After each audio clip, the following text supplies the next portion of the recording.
Welcome to the Phone Transformer. In today's video, we'll show you how to unsend text messages on Android. Let's get started. Step 1. First, pick up your Android phone and open the Telegram app.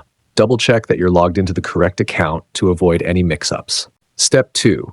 Next, in the menu, you'll see all your conversations listed.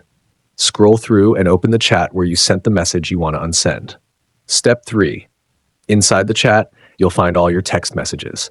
Scroll to locate the specific message you want to delete. Once you find it, tap and hold it to select it. Step 4. After holding the message, look at the top right corner of your screen. You'll see a trash icon. Tap on it to proceed. Step 5. A pop-up menu will appear. If you only want to delete the message for yourself, tap the delete button. But if you want to remove it for the other person too, select the checkmark icon, then confirm by tapping delete. And boom! You've successfully learned how to unsend text messages on Android. Thanks for watching, and please subscribe to the channel.